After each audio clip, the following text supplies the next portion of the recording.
하나님 말씀 마태복음 26장입니다. 26장 36절로 46절에 있는 말씀 저와 여러분이 교독하고 마지막은 같이 읽겠습니다.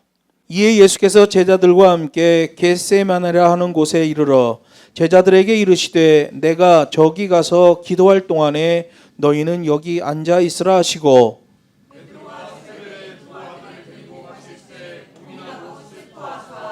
이에 말씀하시되 내 마음이 심히 고민하여 죽게 되었으니 너희는 여기 머물러 나와 함께 깨어 있으라 하시고 좀 나가사 얼굴을 땅에 대시고 엎드려 기도하여 가라사대 내 아버지여 만일 할만하시거든 이 잔을 내게서 지나가게 하옵소서.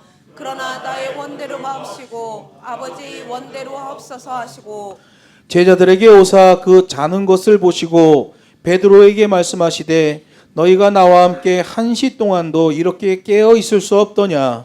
시험에 들지 않게 깨어 있어 기도하라. 마음에는 원이로되 육신이 약하도다 하시고 다시 두 번째 나아가 기도하여 가라사대 내 아버지여 만일 내가 마시지 않고는 이 잔이 내게서 지나갈 수 없거든 아버지의 원대로 되기를 원하나이다 하시고 다시 오사 보신즉 저희가 자니 이는 저희 눈이 피곤함이로라. 또 저희를 두시고 나아가 세 번째 동일한 말씀으로 기도하신 후 이에 제자들에게 오사 이르시되 이제는 자고 오시라. 보라 때가 가까웠으니 인자가 죄인의 손에 팔리우느니라. 같이 하겠습니다. 일어나라 함께 가자 보라 나를 파는 자가 가까이 왔느니라. 아멘. 본문 말씀을 가지고 나와 함께 깨어 있으라 라는 제목으로 하나님 말씀을 증거하겠습니다. 예수님께서 십자가 사건을 앞두고 겟세마네 동산에서 기도하신 내용이에요. 본문은 보통 고난주간에 인용되는 성경인데 주연절 첫 번째 주에 이 성경을 인용해서 하나님 말씀을 증거합니다. 우리는 예수님의 이 겟세마네 기도와 겟세마네에서의 기도의 자세를 주목할 필요가 있는 거예요. 예수님은 단 한 번도 자신의 주장이나 고집을 관철하기 위하여 기도하신 적이 없어요. 십자가를 앞두고 정말 죽느냐 사느냐의 결정에서도 예수님은 아버지의 뜻대로가 그 기도의 중심이었던 걸 보게 됩니다. 올바른 신앙의 기도는 사느냐 죽느냐 흥하냐 망하냐 성공이냐 실패냐를 떠나서 모든 걸 하나님께 맡기고 따라가는 것을 말하는 거예요. 오늘 본문에는 피땀 흘려 기도하시는 예수님과 그런 예수님을 외면한 채 잠에 빠진 제자들이 나옵니다. 예수님은 제자들에게 말씀하셔요. 나와 함께 깨어 있으라. 무슨 말입니까? 자세의 믿음을 말하는 거죠. 나와 함께 기도하라 라는 말이에요. 주님과 함께 기도해야 할 이유는 첫 번째가 예수님의 고난에 동참하기 위해서 그렇습니다. 예수님과 함께 기도하지 않으며 예수님과 아가페 한 동작하지 않으며 그 고난에 동참한다는 것은 어불성설이에요. 예수님은 평소 제자들에게 말씀하셨어요. 우는 자와 함께 울고 기뻐하는 자와 함께 기뻐하라 이렇게 말씀하셨어요. 믿음의 형제자매들이 우는 자 있으면 함께 울라는 거예요. 또 예수님과도 그렇게 아가페 한 동작하라는 거예요. 예수님이 슬퍼하면 너희도 슬퍼하고 예수님이 기뻐하면 너희도 함께 기뻐하라는 거예요. 예수님께서 기도하셨던 겟세마네 동산 그 하룻밤의 기도는 고투의 시간이에요. 투쟁의 시간이었어요. 그래서 제자들에게 그 시간만큼은 좀 깨어 있으라 이렇게 말씀하셨는데 제자들은 그 말씀을 또 놓치죠. 여러분 제자들의 삶이 왕창 무너져 버린 게 언제입니까? 변화산 기도 때잖아요.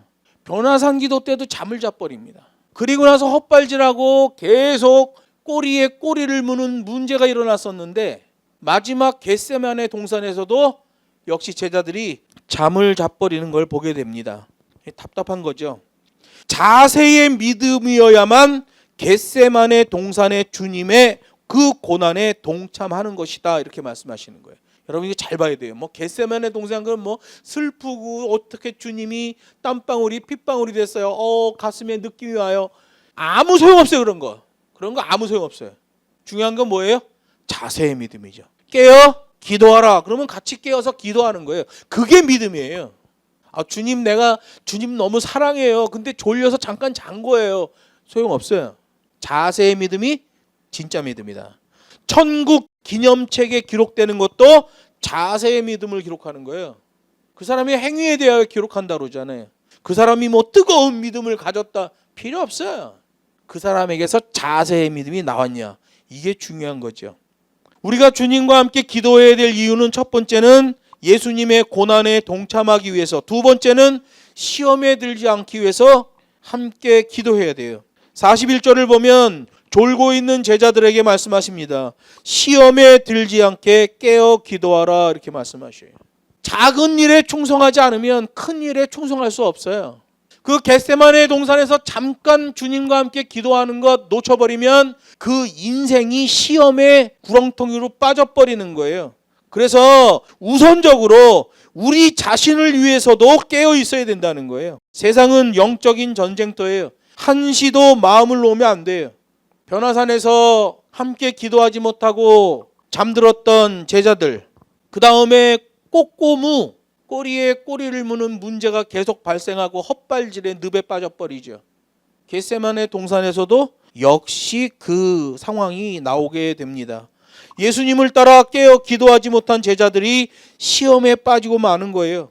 우리가 우리의 영적인 건강 상태를 점검할 수 있는 아주 좋은 방법이 있어요. 그것은 우리의 삶 속에서 찬송과 기도가 나오고 있느냐를 보면 됩니다. 우리의 평소 삶 속에서 찬송과 기도가 나오면 예수님의 그 은혜가 우리 안에 역동하고 있다는 거예요. 그런데 우리의 영혼이 병들면 평소에 찬송과 기도가 사라지고 감격과 감사도 사라지게 되는 거예요. 심지어 찬송이 사라지고 기도가 사라지고 감격과 감동이 사라지면 하나님의 계명도 거부 반응이 일어납니다. 그런 사람들 많아요. 목사인데도 하나님의 말씀을 얘기하면 싫어해요. 그 영적인 상태가 아주 최악의 상태죠.